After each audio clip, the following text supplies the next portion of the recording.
कविता school से college में आ गई थी। वो बहुत खुश थी। आज कॉलेज का पहला दिन था। कुछ ज़्यादा ही एक्साइटेड थी वो। जल्दी जल्दी सुबह रेडी हो गई थी और नाश्ता करके निकल गई कॉलेज के लिए। उसकी बहन 12 क्लास में पढ़ती थी और छोटा भाई 10वीं में था। उसके पापा की एक छोटी सी दुकान थी। सभी खुश थे। कविता का आज पहला दिन बहुत ही अच्छा गया। कॉलेज में उसकी एक बेस्ट फ्रेंड भी बन गई थी जिसका नाम जन्नत था। वो बहुत ही अमीर थी। हुआ भी कुछ ऐसा था जो वो एक ही दिन में इतनी अच्छी दोस्त बन गई थी। जन्नत को कविता बहुत ही साफ दिल और सबका भला करने वाली लगी थी। जन्नत के पापा अपना खुद का बिजनेस चलाते थे। उसका एक भाई था जो जन्नत से बड़ा था। वो भी पढ़ाई के साथ साथ अपने पापा की हेल्प करता था।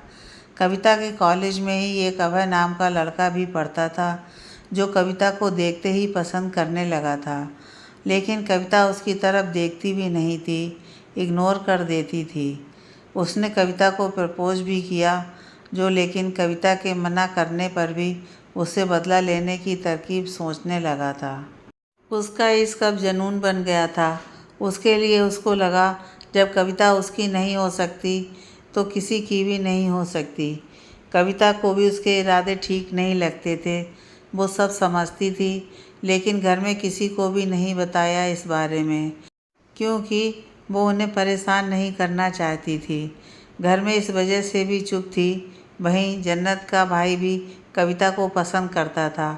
उन दोनों की पहली मुलाकात कुछ महीने पहले एक रेस्टोरेंट में हुई थी जहां दोनों आए हुए थे। कविता को किसी गरीब भिखारी की मदद करते देखकर उससे इम्प्रेस हो गया था और वो मन ही मन अपना दिल दे बैठा था। उसे तो पता ही नहीं था ये लड़की कौन है, क्या नाम है। वह उसके पास आने को हुआ तभी कविता गेट से बाहर चली गई थी। वो उसकी मासूम सी भोली सूरत और सीरत पर मर मिटा था। कविता और जन्नत की दोस्ती बहुत ही अच्छी थी। जन्नत कविता पर जान देती थी तो दूसरी तरफ कविता भी। दोनों में बहनों जैसा प्रेम था।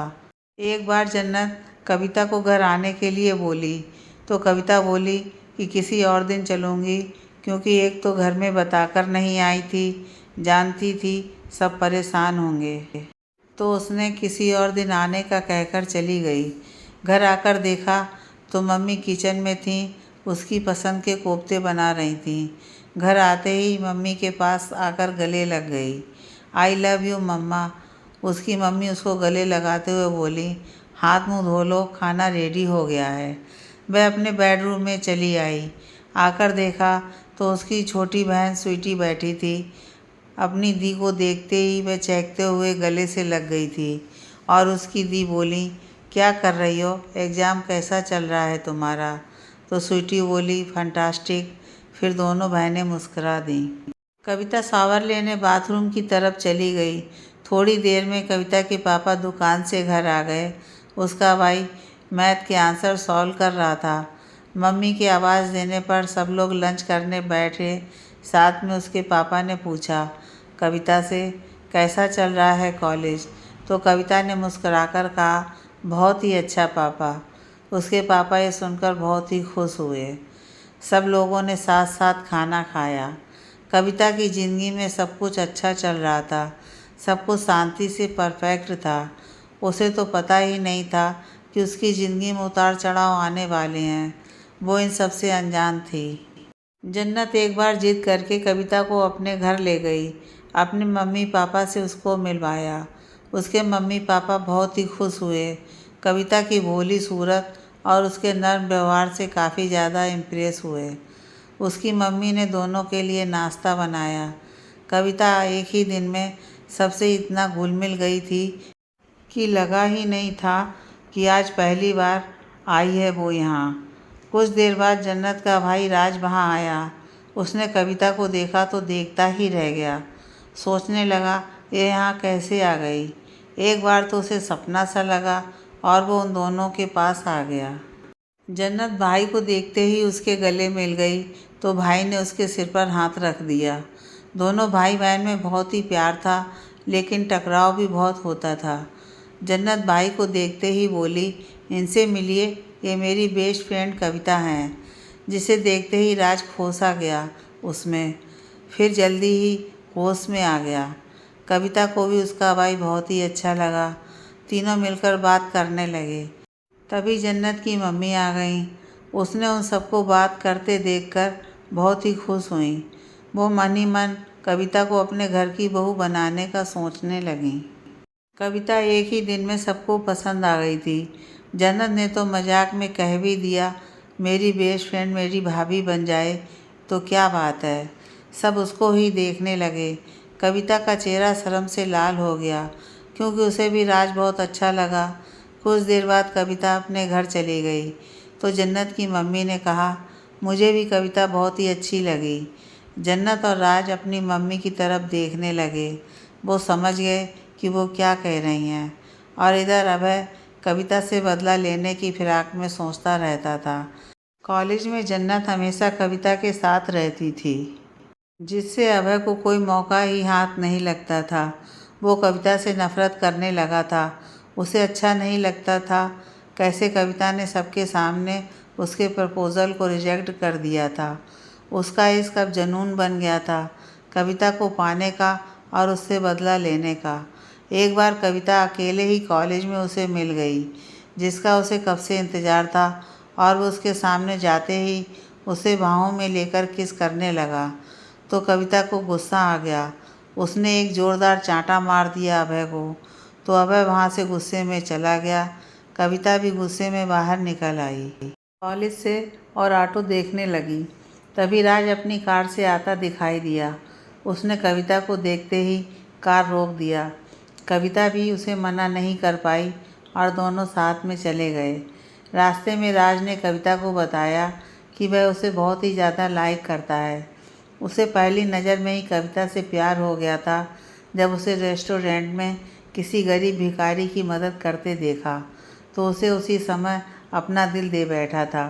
कविता भी उसके प्रपोज़ल को स्वीकार कर लेती है। कविता अपनी आने वाली ज़िंदगी के हसीन सपने देखने लगती है, लेकिन उसे क्या पता था आगे क्या होने वाला है। वो तो बस अपने आने वाले दिनों के बारे में सोच सोच कर खुश हो रही थी।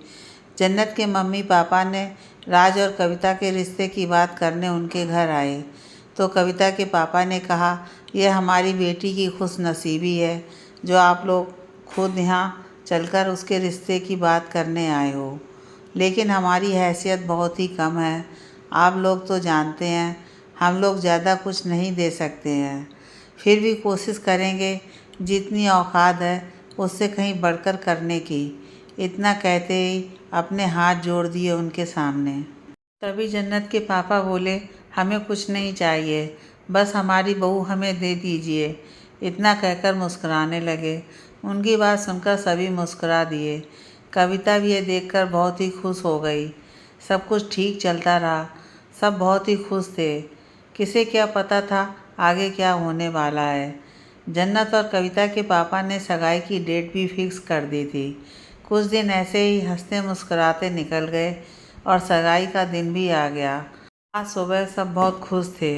आखिर उनकी बेटी की सगाई जो हो रही थी इतने बड़े घर में। जन्नत तो बहुत ही ज़्यादा खुश थी। उसकी सबसे अच्छी दोस्त उसकी भाभी जो बनने वाली थी। कविता अपनी मम्मी को बोल पार्लर जाने के लिए घर से निकल गई थी। साथ में उसकी छोटी बहन भी गई थी। तभी राज का कॉल आ गया। उसने कविता से पूछा, कहाँ हो? कविता ने बता दिया तो वो आने के लिए बेताब हो गया। कविता मुस्कुराते हुए बोली, अब तो सगाई में मिलेंगे। बेचारा राज उसकी बात मानकर ही मन मारते हुए कॉल रख दिया। इधर दोनों के घर में तैयारियां जोरों शोरों से चल रही थीं। कविता पार्लर में चली गई थी। उसकी बहन भी वहीं अपनी दीदी के साथ बैठी थी। करीब 1 घंटे के बाद मेकअप ओवर हुआ। आज तो कविता बहुत ही ज़्यादा खूबसूरत लग रही थी। उसे जो देखता देखता ही रह जाता था। स्वीटी बोली, आज तो दी आप बहुत ही ज़्यादा कहर ढा रही हो। मेरी दी को किसी की नज़र न लगे, ये कहकर उसके गले लग गई। फिर स्वीटी भी रेडी होने लगी। तभी राज का कॉल आ गया। वो भी बिना बताए ही अपनी कार से उन दोनों को लेने आ रहा था। क्योंकि उसे सबसे पहले वो ही देखना चाहता था। ये सोच घर में बिना बताए किसी को निकल गया। सबको लगा राज भी अपने दोस्तों के साथ कहीं पार्लर गया होगा, तो किसी ने कुछ नहीं सोचा। उसके बाद सब अपने अपने कामों में लग गए थे। तभी राज का कॉल आया। कविता को सुनाई नहीं दे रहा था, तो वह स्वीटी से बोलकर बाहर आ गई। वो दोनों बात कर ही रहे थे कि तभी कविता की चीख निकल गई, बहुत तेज़ी से, जिसे सुन राज कॉल में ही घबरा गया। राज सोचने लगा, अचानक से क्या हो गया, आखिर वो इतनी तेज़ क्यों चिल्लाई। मन में कोई अनहोनी की आशंका से जल्दी जल्दी ड्राइव करने लगा। उसका दिल बहुत ही बेचैन हो गया था। आखिरकार उसे इतना प्यार जो हो गया था, कभी भी वो कविता को उदास नहीं देख सकता था। यहाँ कविता की आवाज़ सुनकर स्वीटी भी बाहर आ गई थी। उसने जब कविता को देखा तो उसके होश ही उड़ गए थे। वो भी चिल्लाती हुई कविता के पास भाग कर आई। उसने देखा कविता अपने चेहरे पर दोनों हाथ रखकर रोए जा रही थी। उसे देखकर स्वीटी भी रोने लगी। उसने देखा कविता पर किसी ने तेजाब डाल दिया था, जिसकी वजह से उसे तेज जलन हो रही थी। वो कॉल करने लगी घर, अपनी मम्मी को। उसकी मम्मी ने कॉल रिसीव किया तो स्वीटी ने सब कुछ मम्मी को बताया, जिसे सुनकर उसकी मम्मी के होश ही उड़ गए। आज कितना अच्छा दिन था, जो उसकी बेटी की ज़िंदगी खुशियों में बंधने जा रही थी। कैसे एक पल में क्या से क्या हो गया था। उसी पल राज भी वहाँ आ गया। उसे देखते ही स्वीटी भागकर जीजू पास आ गई, जो होने वाले थे। राज कविता के पास आ गया। उसे ऐसी हालत में देखकर बेचैन हो गया था। जल्दी से उसे हॉस्पिटल की तरफ लेकर भागा। साथ में स्वीटी भी बैठ गई अपनी दी के साथ। कार तेज स्पीड में चल रही थी और स्वीटी रोए जा रही थी, जिसे देखकर राज उसे बोल रहा था, चुप हो जाओ, कुछ नहीं होगा तुम्हारी दीदी को। लेकिन खुद भी वो रो रहा था दिल ही दिल में। हॉस्पिटल पहुंचते ही डॉक्टर ने तुरंत इमरजेंसी में ले लिया और इधर हॉस्पिटल में सब लोग आ गए थे। सभी रोए जा रहे थे। किसी को कुछ समझ में नहीं आ रहा था, ये सब अचानक से कैसे और क्यों हो गया। जन्नत का भी रो रो कर बुरा हाल था। वो भी कविता से बहुत प्यार जो करती थी। तभी पुलिस आ गई। सबसे पूछताछ करने लगी, कोई कविता का दुश्मन है जिसने ऐसा किया होगा। किसी को कुछ नहीं पता था। सबने यही कहा, उसका कोई दुश्मन था ही नहीं, वो तो सबसे अच्छे से और प्यार से रहती थी। सब उसके दोस्त बन जाते थे। इतना कहकर सबकी आंखों में आंसू आ गए। राज भी अपने पापा के गले लगकर रोने लगा। उसके पापा भी कहने लगे, कुछ नहीं होगा कविता को, सब ठीक हो जाएगा। हॉस्पिटल में सब परेशान और दुखी बैठे थे, सोच रहे थे क्या से क्या हो गया ये सब। उधर डॉक्टर ऑपरेशन रूम में लगे थे। सबको इंतज़ार था कि डॉक्टर कब बाहर आकर कहे अब सब ठीक है। इधर कविता की मम्मी अलग ही चिंता में डूबी थी कि उनकी बेटी की ज़िंदगी तो बर्बाद हो गई है। अब मेरी बेटी की शादी होगी भी या नहीं, क्योंकि उनके दिल में कहीं ना कहीं ये डर बैठ गया था कि राज के परिवार वाले उनसे रिश्ता करने को मना ना कर दें। यह सोच सोचकर उनका दिल बहुत घबरा रहा था, क्योंकि उनकी बेटी का चेहरा पूरी तरह से ख़राब हो गया था। यही सब सोच रही थी कि तभी डॉक्टर ऑपरेशन रूम से बाहर आए। उनको देखते ही सब डॉक्टर के पास चले गए। डॉक्टर बोले, अभी सब ठीक हो गया है, लेकिन फेस पर एसिड अटैक से चेहरा बेकार हो गया है। मुझे जो करना था मैंने अपनी तरफ से पूरी कोशिश की है, अब वो खतरे से बाहर है। इतना कहकर डॉक्टर चले गए। राज डॉक्टर की बात सुनकर कविता को देखने चला गया और बाहर से सब कविता को ऐसी हालत में देखकर दुखी थे। पुलिस अपनी कानूनी कार्रवाई करके चली गई थी, ये बोलकर कि कविता को होश में आते ही उन्हें इन्फॉर्म करें। कुछ देर बाद कविता को होश आ गया। वो सबको देखने लगी। राज को देखते ही रोने लगी। फिर उसने अपने हाथों से अपने चेहरे को छुआ। उसे कुछ एहसास हुआ और वो बहुत रोने लगी। सब उसे समझाते रहे, लेकिन उसे जैसे कुछ समझ ही नहीं आ रहा हो। सभी जानते हैं एक लड़की के लिए उसका फेस कितना मायने रखता है। कविता का तो रो रो कर बुरा हाल था। राज उसे लाख समझाने की कोशिश में लगा हुआ था कि कि वो हर हाल में उसके साथ है, पहले भी था और अब भी। लेकिन कविता जैसे को समझने को ही तैयार नहीं थी। उसकी ये हालत किसी से देखी नहीं जा रही थी। सबकी आंखों में आंसू आ गए थे। तभी पुलिस वहां आ गई। उसने आते ही कविता से पूछताछ शुरू कर दिया। राज इंस्पेक्टर विजय से बोला, सर आप बाद में ये सब करिएगा, अभी उसकी हालत नहीं देख रहे हैं क्या आप? क्या आपको लगता है सर कि वो कुछ बता पाएगी अभी? तभी विजय ने कहा, हमारे लिए अभी जानना बहुत ज़रूरी है कि इनकी यह हालत किसने की है और क्यों। यह सुनकर राज भी गुस्से में बेकाबू हो गया कि आखिर उसकी कविता के साथ ऐसा किसने किया। दोनों कविता के पास गए, जहाँ कविता किसी सोच में डूबी हुई थी और उसकी आंखों से लगातार आंसू गिर रहे थे। उसका ध्यान ही नहीं गया। तभी विजय की आवाज़ से कविता उनकी तरफ देखने लगी। मिस कविता, आप हमें बताएंगी ये सब किसने किया और क्यों किया? क्या आप उसे जानती हैं? किसी से आपकी कोई दुश्मनी या फिर और कुछ? जिसे सुनकर कविता चौंक गई। अचानक उसे याद आया, कुछ दिन पहले अभय ने उसके साथ क्या किया था, कैसे उसे धमकी दी थी कि जब उसने सबके सामने उस पर हाथ उठाया था और वो बदला लेने की बोलकर चला गया था। कविता ने सब विजय को बता दिया, जिससे इंस्पेक्टर ने उसके बयान पर अभय को हिरासत में ले लिया।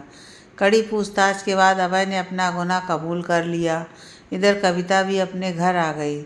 उसकी ज़िंदगी उसे वीरान सी लगने लगी थी, जैसे कुछ बचा ही नहीं हो, सब खत्म हो गया हो। कहाँ वो ज़िंदगी के हसीन सपने देख रही थी और अब उसको अपनी ज़िंदगी बोझ सी लगने लगी थी। ना किसी से मिलती, ना किसी से बात करती थी, यहाँ तक कि अपनी दोस्त जन्नत से भी नहीं मिलती थी। राज का कॉल भी नहीं उठाती थी। उसके मम्मी और पापा को उसकी ये हालत देखी नहीं जा रही थी। उनका दिल रोने लगता था अपनी बेटी की ऐसी हालत देखते हुए। कुछ दिन बाद राज फिर अपनी मम्मी पापा के साथ कविता के घर आया, अपने और कविता के रिश्ते के बारे में बात करने, जिसे देखकर कविता के मम्मी पापा बहुत ही खुश थे। उन्हें एक तरह का सुकून मिला। अब उनकी बेटी की नीरस भरी जिंदगी में रंग भर जाएंगे। फिर आखिर वो उनके माँ बाप थे। कोई माँ बाप ऐसे अपनी बेटी को घुट घुट के जीते कैसे देख पाएगा। उनकी आंखों में खुशी के आंसू छलक आए। कविता ने जब सुना तो उसने शादी के लिए मना कर दिया। राज ने उसके चेहरे को अपने दोनों हाथों में लेकर बोलने लगा, ये इनकार की क्या वजह है, मुझे बताओ। कविता उसकी तरफ ऐसे देखने लगी जैसे उसे कुछ पता ही ना हो मेरे इनकार की वजह। राज उसकी बात को देखते ही समझ गया। उसने कहा, मैंने तुम्हारे चेहरे से नहीं, तुमसे प्यार किया है। मेरे लिए तुम अब भी वही हो जो पहले थी। मुझे कोई फ़र्क नहीं पड़ता तुम्हारे चेहरे से, क्योंकि मैंने तुमसे दिल से प्यार किया है। अगर तुमने अब भी इनकार किया तो मैं कभी किसी और को नहीं अपना पाऊँगा। तुम चाहती हो कि मैं कभी शादी ना करूँ तो यही सही। ये कहकर जाने लगा। उसकी आंखों में अपने लिए इतना प्यार देखकर कविता की आंखों में आंसू निकल आए और वो भागकर राज के गले लगकर रो पड़ी। राज ने कहा, आखिर तुमने ऐसा सोचा कैसे कि मैं तुम्हें छोड़ दूँगा? ऐसा कभी नहीं होगा। कविता की आंखों में खुशी के आंसू बहने लगे। वो राज से माफ़ी मांगते हुए बोली कि वो नहीं चाहती थी कि राज की ज़िंदगी मेरी वजह से ख़राब हो जाए। राज ने कहा, तुम ये कैसी बातें कर रही हो? तुमसे शादी करके मेरी ज़िंदगी ख़राब कैसे हो सकती है? मैंने तुमसे सच्चा प्यार किया था, करता हूँ और करता रहूँगा हमेशा। सच्चा प्यार कभी किसी चीज़ का मोहताज नहीं होता और कभी कम भी नहीं होता है। मान लो कल को मुझे कुछ हो जाए तो क्या तुम मुझे छोड़ दोगी या तुम्हारा प्यार कम हो जाएगा मेरे लिए? नहीं ना। अब हम हमेशा एक दूसरे के साथ रहेंगे, कैसे भी हालात हों, कभी अलग नहीं होंगे। कविता ने एक नज़र सर उठाते हुए राज की तरफ देखा और मुस्कुराकर हाँ में सर हिला दिया। फिर दोनों की धूमधाम से शादी हो गई। जन्नत और घर के सभी लोग बहुत खुश थे और कविता राज जैसे हमसफ़र को पाकर खुद को खुशनसीब समझने लगी थी। बहुत ही समझती भी क्यों नहीं, आखिर उसकी ज़िंदगी में राज ने फिर से एक बार रंग भर दिए थे। उसे लगा अब ऐसे ही चेहरे के साथ रहकर घुट घुट के मर जाएगी। उसे अपनी ज़िंदगी के प्रति कोई लगाव ही नहीं रह गया था। अब दोनों अपनी ज़िंदगी में बहुत ही खुश थे।